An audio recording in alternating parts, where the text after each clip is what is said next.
Hey everybody, it's Jeremy. Welcome back to Tetragrammaton. This is turn 11. Let's jump into things. Okay, so we've got, it looks like we have a lot more going on than we actually do.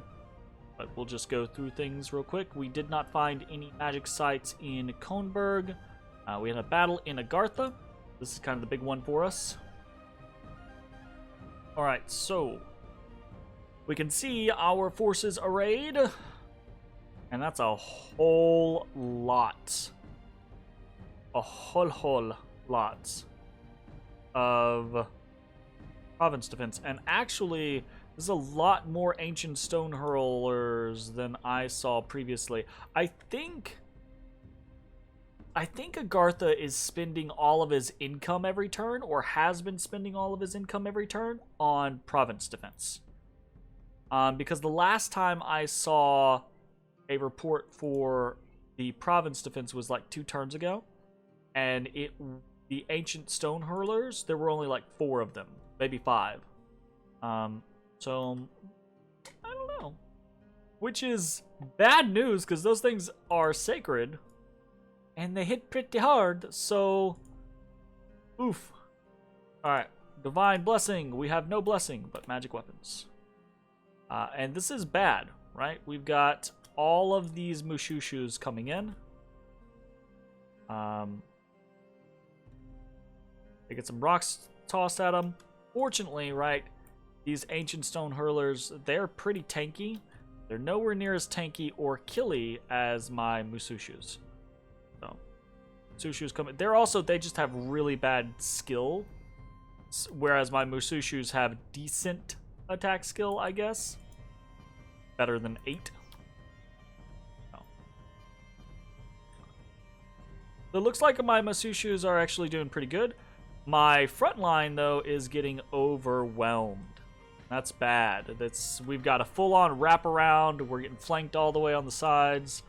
Masushus have routed the stone hurlers. And I think what this is actually going to end up being is we're going to lose the vast majority of everything right here. And then we pop... Yeah, we pop... their leadership, break their... They rout, basically, because they no longer have a leader. Thanks to the attack rear command, we lost most of our front line. And that's pretty unfortunate. So we lost 15 of our 16 chosen, our 1 hornblower, 1 Enkidu soldier lived, 3 of our Urguards died, we had 2 survive. Masushus killed 29 creatures. And yeah, this is significantly higher of province defense compared to the last time I saw it. Holy shit! Which is bonkers, right?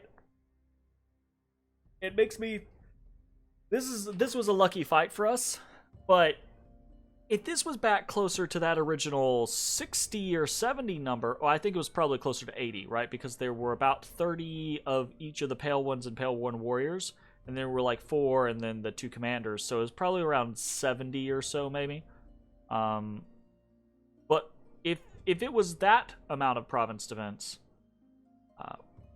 we'd have cleaned that out like it was nothing.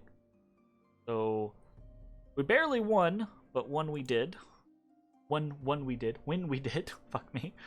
Alright, we've got another battle in Sinkhole Swamp. Let's go and watch this.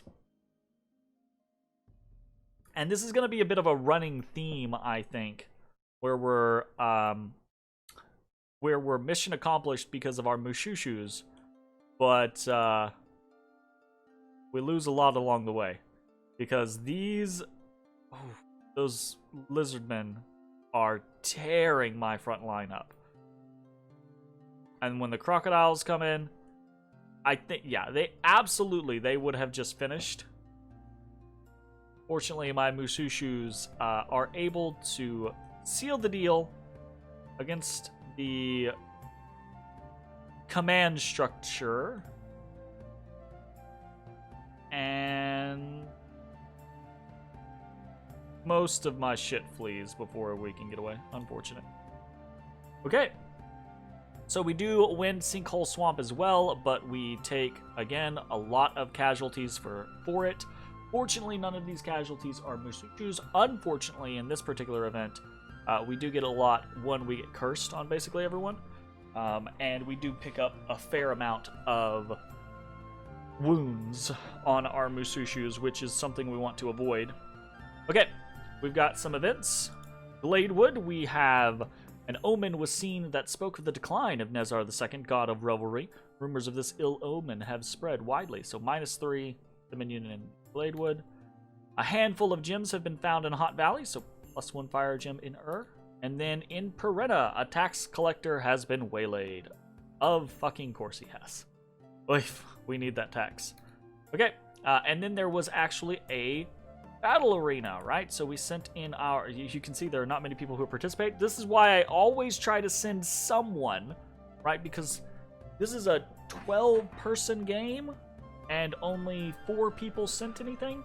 It's entirely possible that you might be the only person to send someone to the arena. And arena's not always great. It's definitely not worth risking someone that is really important to you. But if you just get something for free, okay.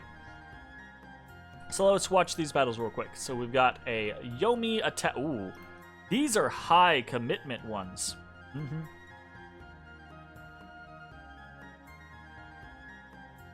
Excuse the fuck out of me. It's turn 10. What the what? Wow, this guy got super lucky, and that's super dangerous. Okay, so this Dione is a very dangerous combatant. Would probably do a very good job in most situations like this with a slave collar on. Got high hit points, high stats, high protection, bunch of attacks, very good. And it comes with a little retinue of wolves. This Melkart has better stat line, right? But really, it's the lifelong protection. This is an expensive item. I cannot... There's no way he would be able to forge this. There's no way he got that far up into construction and got that number of blood slaves. So he had to have lucked out in an event and gotten this, which is cool. But also, this basically guarantees that he wins this. There's no magic in this because it's a slave collar arena. So he's gonna spawn an infinite number of imps for this fight, and that's definitely gonna seal the deal.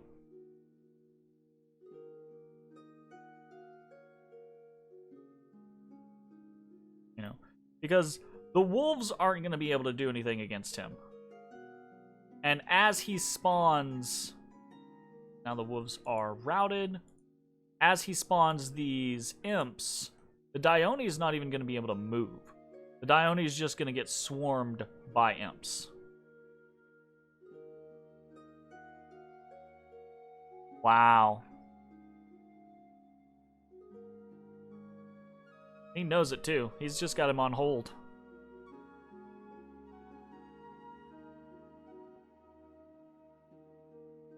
Whack. Big ol' whack in the back. Whack again. Oh, man. Oh, he is in spirit form.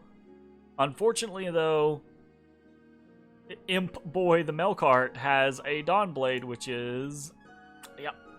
Oh, goodness. This guy came prepared. He knew what he was doing. So, let's check the next one. I'm assuming that Dione is going to be the... What is this? A good man. What? This is a... Ooh, holy shit.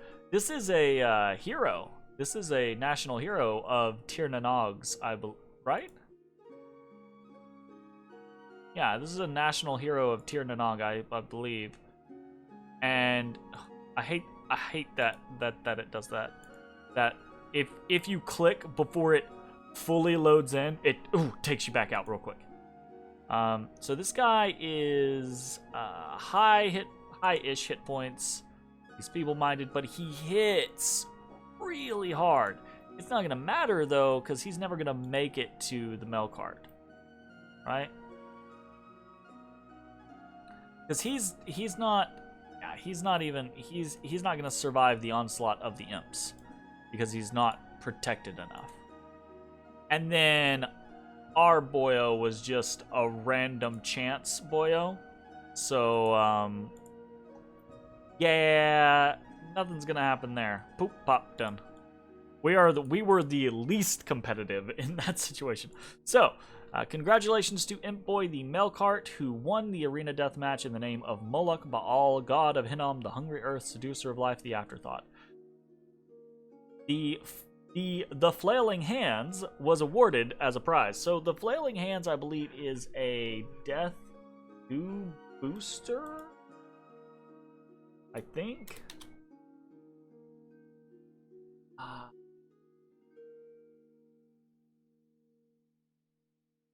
Let me double check this. I'm pretty sure that's what it is. It's a unique item, right? Oh, it's not even a Death 2 booster. It's just a Death 1 booster. Which is kind of unfortunate because that Melkart doesn't have death, right? He's got no death excess. So, and oh, it's not. Never mind. Not a problem then. The Flailing Hands isn't cursed. I thought the Flailing Hands was a cursed item, so that was locked on the unit that it got. So this is actually nice for him. This is a unique path boosting item that he can utilize to do whatever he wants with. That's pretty good. Sweet. Alright, so the fortification in Agartha is unharmed, and that is because we lost so many men in the battle, right? We do not have enough to actually siege the province down, but we can hold the province. And then we have troops patrolling in Kunaral have gotten rid of some bandits. Great. Sweet. Okay, what is going on? Well, we have conquered Sinkhole Swamp, but the army that we're left with is not strong enough, I think, to continue on to something like the Woods of Many Paths. I thought about it as possible, but our Musushus might have been able to do it, but they took a bunch of curses, and curses just mean they're going to take more wounds, and the wounds that they already have are already bad enough. We've got Battle Fright, we've got a chest wound, we've got a limp. So we're not going to try to go into the Wood of Many Paths. We're going to convene here in the Gladewood with this army and this NC, right, is bringing in this little army. And it's not a very large army, but my hope is that it's going to be enough to take probably nothing, honestly. It's probably not going to be enough to take anything. But in theory, right, if my god ever comes back, right, then we'll probably attack Rim Mountains. I don't think that the immortality is working the way that it's supposed to. Because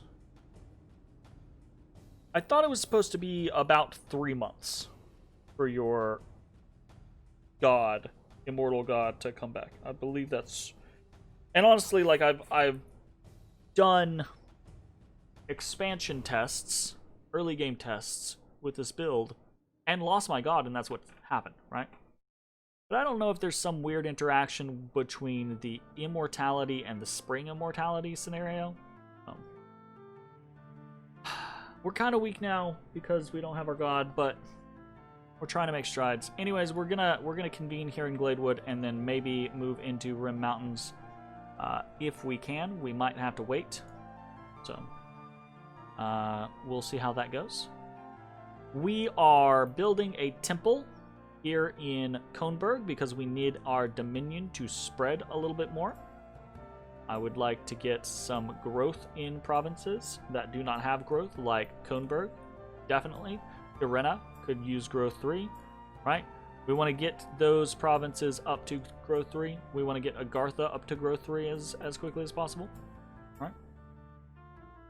And what are we doing about Agartha? This is the other big thing for this turn, obviously, right? We have 8 units here. There is 27 siege strength here. We cannot actually begin to break the fortification yet. So we're doing what we can. We are recruiting. We're moving Elder 1 because he is a leader. And we are recruiting here in Underspring. We're also recruiting here in Bell, and what we're probably going to do is we're going to ferry back and forth, right? And slowly but surely each turn try to add a little bit to the stack here in Agartha until we have a force that is large enough to begin to make siege progress, and then we'll continue to reinforce that force until it is large enough to actually break the fortification and go from there. So the timeline, I mathed it out. What we should be looking at is we should be breaking the fortification. This sucks. But we should be breaking the fortification if this is all we do, because we might end up sending a military force from down in as well. If this is all we do, we should be breaking the fort by turn 16, I believe is what it was. It might be 17. That is just from this little daisy chain here, okay? So recruiting here in Underspring, bringing them up to Bell, recruiting in Bell, bringing them up to Agartha, bouncing back and forth between the two with different leadership parties, right? So that should be turn 16 or 17. If we bring up a force from it wouldn't be this turn, right? We're doing a Musushu, but we're fucking strapped for cash in other scenarios. So. It wouldn't be this turn, and it wouldn't be next turn. It would have to be the turn after that. So that would be turn 12 and then turn 13. So we would move 14, 15, 16, 17 anyways, right? Alternatively, and this is something that I'm definitely looking into, we could hire mercenaries. I actually thought about the concept there initially, but we can't hire the swimming men. The Elephant Corps is not going to do great even if they're at full strength. Dagon, the Renegade Sage, doesn't command anyone, so his is kind of a wash. Rexor's Barbarians, that's 3 months away. So, in theory, we're going to keep an eye on the mercs and see if something comes available. We might make a decent-sized bid just so that we can try to get more force here sooner rather than later. So, that is the situation. We have a bunch of scouts moving out. It's turn 11. We have one. Okay, we don't have Agartha yet. So we have 1, 2, 3, 4, 5, 6, 7, 8, 9, 10 provinces. It is abysmal. It is absolutely abysmal. It is going to be shocking to me if we make it to turn 30 in this game. It has gone, well, I say that. It has gone really, really poorly in certain situations, but it's gone interestingly well in other situations. So the diplomacy scenario, really, really good for us. Potentially an option for us to, if we can stabilize, we have a second cap, right? Like, if we can actually get this, we have a second cap. If we can actually get this area, so 1, 2, 3, 4, 5, 6, 7, 8, 9, 10, 11, 12, 13, 14, 15, 16, hopefully 17, 18, 19, 20, right? That's 20 provinces and 2 caps. That's not bad. It's just a matter of whether or not, because each turn that goes by, I know there's been a lot of people who are having like bad expansions, but each turn that goes by, we are less likely to be able to take the expansion points that we want to. And every turn, it's basically every turn we go by without our God, without our bless, is the problem. If we had our bless, this goes all the way back to the beginning with Tyrannia. if we had not lost our god in that bump, we would be steamrolling this whole space right now. We would be crushing it.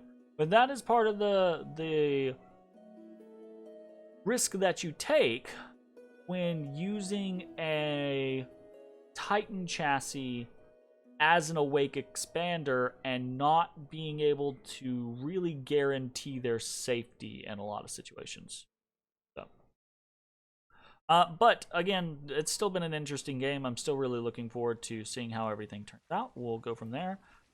It's slow, but we might be able to stabilize, and if we can stabilize, we might be able to run into some pretty interesting situations. So we'll see. All right, I think that's going to be it for the turn. We don't really have anything exciting as far as research goes. We're still just trying to run up alteration. If our god ever shows back up, we might have a game. See how it goes. Bye, everybody.